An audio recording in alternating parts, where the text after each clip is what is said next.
I like what Brandon wrote here. I used to love Oprah Winfrey so much.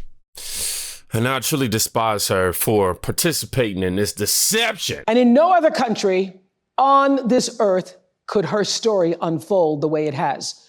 From a child of immigrants to big sister to McDonald's worker, there is hope for y'all. District attorney, a wife, and mamala to senator to vice president. Please welcome Kamala Harris.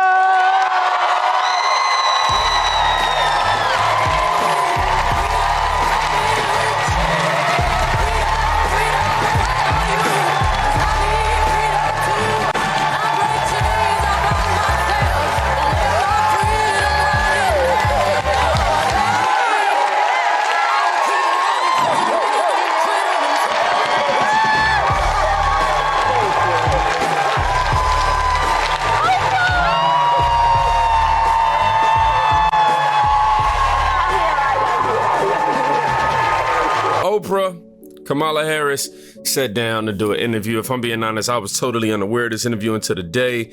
Apparently it took place last night and the internet is buzzing. I mean, I woke up and I seen, I'm like, what's that? Oh, no, that ain't who I think it is, huh? What? Oprah? Ain't she retired? I don't even gonna make that joke about Maui. I'm not gonna make that joke. I'm not, because my heart goes out to the people who were victimized by that. But this might be the worst word salad ever in the political career of Kamala Harris. The whole time, you can feel Oprah wanted her to stop. She even realized, Oprah that is, that, hey, we in big trouble, Democrats. We love our country. I love our country. I know we all do. That's why everybody's here right now. We love our country. We take pride in the privilege of being American. And this is a moment where we can and must come together as Americans, understanding we have so much more in common than what separates us. Let's come together with the character that we are so proud of about who we are, which is we are an optimistic people. We are an optimistic people. Americans, by character, are people who have dreams and ambitions and aspirations. We believe in what is possible. We believe in what can be. And we believe in fighting for that. That's how we came into being. Because the people and we don't believe before us understood that one of the greatest expressions for the love of our country, one of the greatest expressions of patriotism is to fight for the ideals of who we are, which includes freedom to make decisions about your own body, freedom to be safe from gun violence, freedom to have access to the ballot box, freedom to be who you are and just be, to love who you love openly and with pride, freedom to just be. And that's who we are. We believe in all that. And so this is a moment where we stand knowing what we are fighting for. We're not fighting against. It's what we're fighting for. Thank you. Thank you, Madam Vice President. Now, if you watch that clip, I wouldn't mind if you rewind it, the video, run up the top. And if you watch that clip, you realize Oprah over there like, hey, shawty, y'all see how she looked in the camera like, hey, y'all ain't got this on me, right? Like, cause we need to get shorty up off here. What did she just say? Bro, I promise you, like, every time Kamala talks, it's like this. Yeah, man, I woke up the other day, I seen my leg on the dresser and decided to go ahead and eat it with a fork. What does that even mean? I don't know. But that's exactly what happens when I listen to Kamala Harris. She can't even answer basic questions. Oh my gosh. She can't even answer basic questions.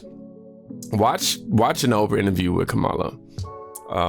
Had to be a sufferable experience for a lot of you. Thank God. I'm only watching it in clips myself. But the dude asked her a specific question about the border plan. She spent 3 minutes not answering the question. Like, And then she blames Trump, and the dude looks off to the side like, yeah, Trump, he just won. Having to deal with this lie that has endangered the lives of Haitian people and anybody who looks Haitian.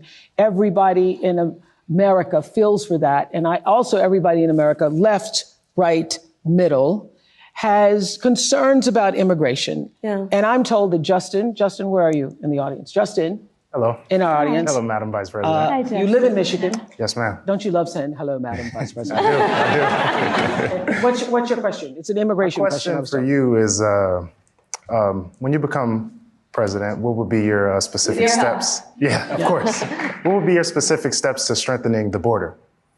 So it's a wonderful and important question. My background was as a prosecutor, and I was also the elected attorney general for 2 terms of a border state. So this is not a theoretical issue for me. This is something I've actually worked on. Okay. I have prosecuted transnational criminal organizations for the trafficking of guns, drugs, and human beings. I take very seriously the importance of having a secure border and ensuring the safety of the American people. Sadly, where we are now can be traced most recently back to the fact that when the United States Congress, members of the Congress, including some of the most conservative Republicans, came up with a border security bill. And here's what that border security bill would have done. It would have put 1,500 more border agents at the border. Let me tell you, those border agents are working around the clock. It would have just been about giving them some support and relief, which is probably why the border agents actually endorsed the bill. It would have allowed us to stem the flow of fentanyl. And I'm looking at people from all over the country here, so I don't need to tell the folks who are watching this what fentanyl has done to families, to kids in our country, and the need to take seriously stemming the flow coming into our country and addressing that extraordinary and tragic issue in terms of its effect. The bill would have allowed us to have more resources to prosecute transnational criminal organizations. And it would have been part of the solution. And Donald Trump called up those folks and said, don't put that bill on the floor for a vote. He blocked the bill, and you know why? Why? Because he'd prefer to run on a problem instead of fixing a problem. And he has put his personal political security before border security. Because understand, even in the intervening months, what that bill would have done. Look at Oprah. Support to folks who care about this issue. And this again gets to the point about what does leadership really look like? And is it about you or is it about the people? Right. Is it about running on problems or fixing problems? My work and my career has always been about saying, let's fix problems. Let's address the needs, because we know it's within our capacity to do that. So to answer Justin's question, now that that bill has gone and hasn't passed, will you reintroduce that? Absolutely. And when I am elected president of the United States, I will make sure that bill gets to my... I don't even know, see, Kamala makes my job hard because I don't have no commentary for that, at all. Seriously, I don't. I don't know what to reply to that with. All I heard was yada, yada, yada, yada, yada. You know, Kamala Harris, she reminds me of all of Charlie Brown's teachers. Seriously, all I hear, I just see squiggly lines when she talk. Bro, pay very close attention to Kamala. To Oprah in this clip. Now, Oprah and Kamala blame Amber Thurman's unaliving on pro-life laws. But get this. Then they play a montage which explains that her unaliving was not, in fact, due to pro-life laws, but complications from abortion drugs. Georgia made national headlines. Amber's case came to light through the reporting of journalist Kavitha Surana with ProPublica. And so listen to her story. 2 years ago, 28-year-old Amber Nicole Thurman, a medical assistant and a single mother to a 6-year-old boy, found out she was pregnant. Amber had just secured her own apartment and was thinking about going to nursing school. She made the decision to terminate her pregnancy. A strict abortion ban had recently taken place in her home state of Georgia, which caused Amber to travel to North Carolina for the procedure.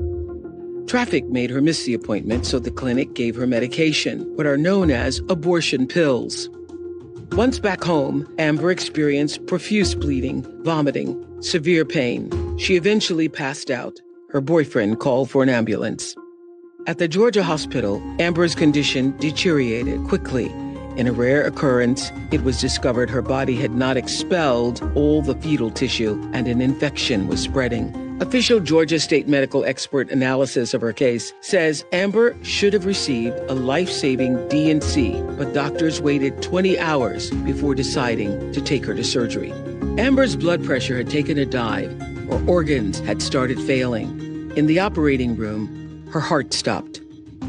On the way to surgery, Amber's last words to her mother were, "Promise me you'll take care of my son." First of all, all funny stuff aside, let me just say that was a very unfortunate situation. And my heart goes out to that family and to the child of Amber for sure. But we seeing the contradictions here, man. She was never denied medical care. The doctors actually screwed up. You can't make this type of stuff up. They practically, respectfully, I'm saying this, but watching them do this is like them dancing on her. I don't even want to say that. I feel like it's disrespectful. They're using her situation to heighten their situation. Let me just put it like that. Somebody says, leftists always lie to advance their agenda 24/7. Harris can only win if she convinces enough voters that Trump will take away their precious abortion access.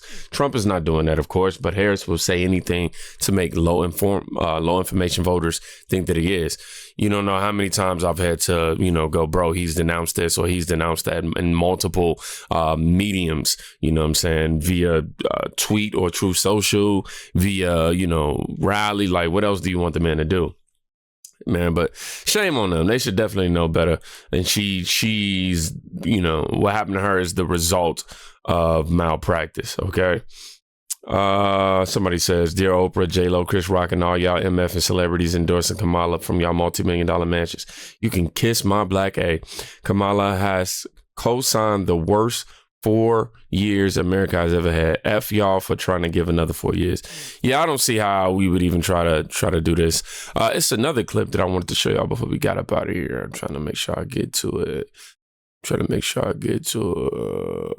Wait, what makes this is worse is knowing that this is completely staged.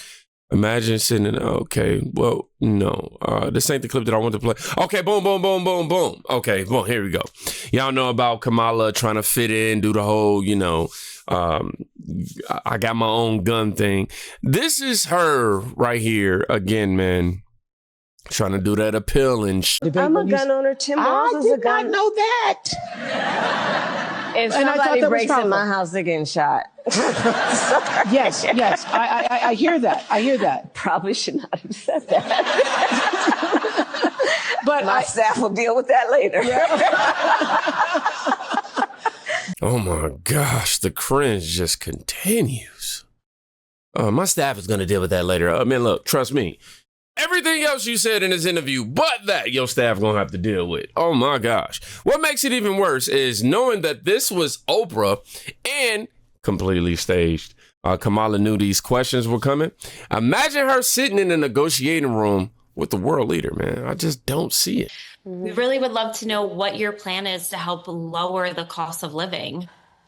Yeah, first of all, thank you both for being here. And yours is a story I hear around the country as I travel. And in terms of both rightly having the right to have aspirations and dreams and ambitions for your family and working hard and finding that the American dream is, for this generation and so many recently, far more elusive than it's been.